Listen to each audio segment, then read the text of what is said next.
안녕하세요, 여러분. 반갑습니다. 오늘은 여러분들에게 공유드리고 싶은 게 두 가지가 있는데요. 첫 번째는 수수료에 대한 얘기고요. 두 번째는 고객이 결제 방법으로 무통장 입금을 했을 경우 판매자가 어떤 액션을 취해야 하는지에 대한 내용 공유를 여러분에게 드리려고 합니다.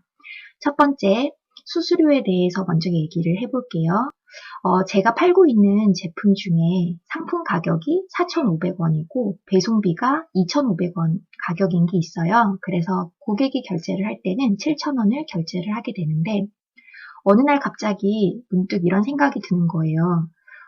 어차피 고객은 7,000원을 결제를 하는데 만약에 배송비에 수수료가 붙지 않는다라고 하면 내가 상품 가격을 4,000원으로 내리고 배송비를 3,000원으로 올려서 총 가격 7,000원에 받으면 내가 네이버에 내게 되는 수수료가 오히려 줄어들지 않을까라는 생각이 갑자기 드는 거예요. 그래서 한번 문의를 해봤습니다. 제가 들은 답변은 화면을 보면서 설명을 좀 드려볼게요. 이렇게 결제 수수료가 있고 매출 연동 수수료가 있죠. 이렇게 네이버에는 두 가지 종류의 수수료가 있습니다. 결제 수수료는 고객이 신용카드로 결제를 하느냐 아니면 무통장 입금을 하느냐 등등의 그 결제 방식에 따라서 매겨지는 수수료율이 다르게 됩니다. 자, 여기 화면에서 보시면 결제 수단별 수수료 기준 금액을 보시면 신용카드는 3.74%, 계좌이체는 1.64%, 무통장 입금은 수수료가 떼이지 않나 봐요. 그리고 휴대폰으로 결제하면 3.84, 보조결제 3.71이라는 식으로 결제를 고객이 어떻게 하느냐에 따라서 저희가 떼이는 수수료가 각각 다르게 되는 겁니다. 자, 이 네이버페이 결제 수수료는 상품의 가격에도 매겨지는 거고요. 배송비에도 결제 수수료가 같이 책정이 되는 겁니다.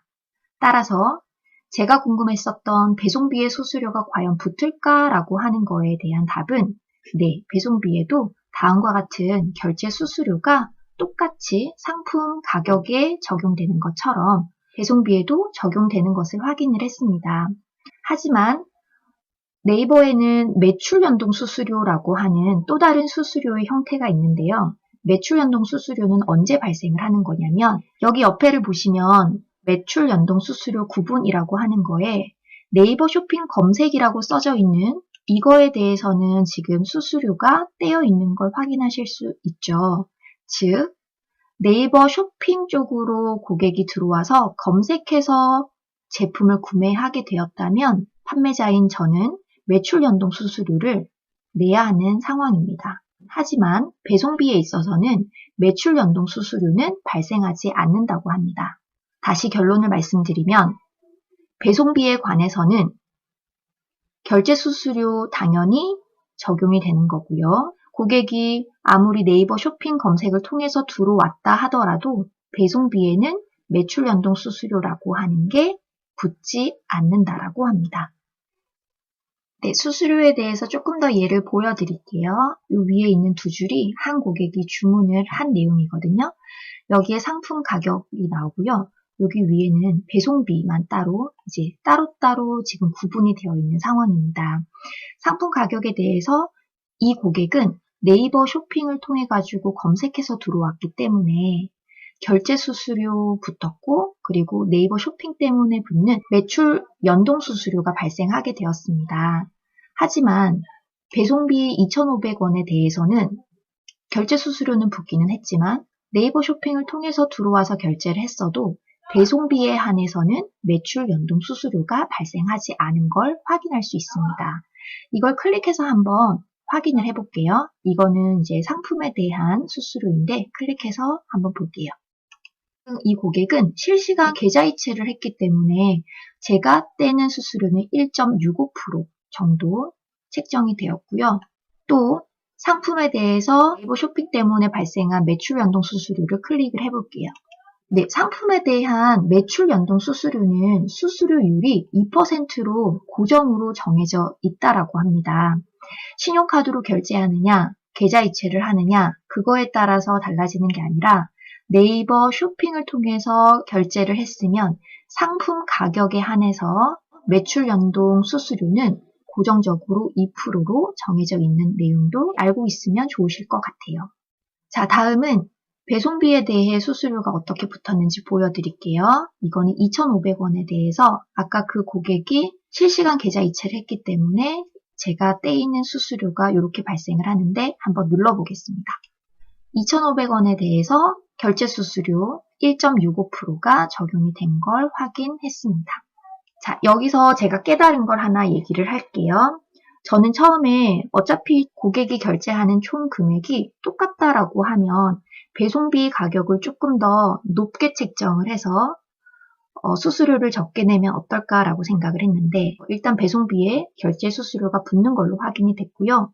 또 문제점은 뭐냐면 상품을 고객이 하나만 사는 게 아니라 2개, 3개, 여러 개 살 수 있기 때문에 가격을 낮춰버리고 배송비를 높여버리면 가격 자체의 금액이 떨어지기 때문에 상품을 여러 개 사게 되는 경우에는 판매자인 제가 어차피 손해를 보게 되는 거죠.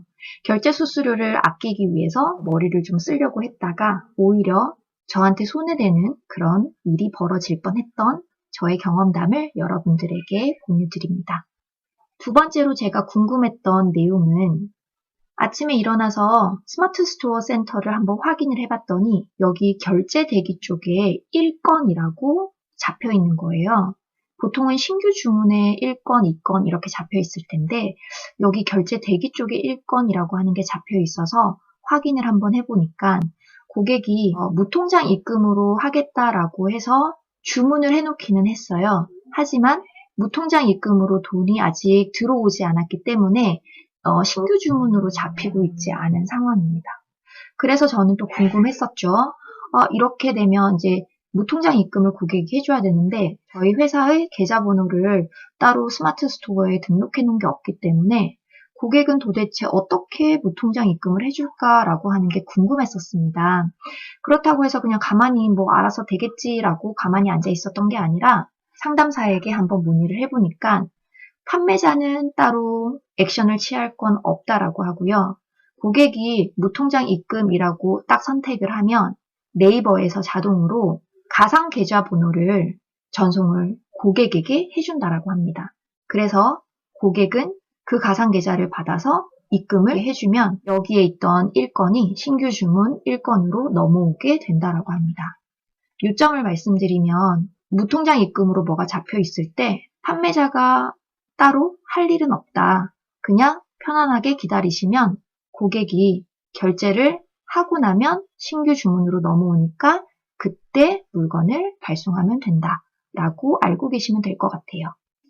네, 지금까지 제가 궁금했었던 수수료에 대한 내용, 또 고객의 결제 방법 중에 무통장 입금이 되면 판매자는 도대체 어떤 액션을 취해야 할까라고 하는 두 가지에 대해서 제가 궁금했었던 걸 네이버 스마트 스토어의 상담사에게 문의하고 나서 제가 그렇게 되는 거구나 라고 이해했던 이 두 가지 내용에 대해서 여러분들에게 공유를 좀 드렸습니다.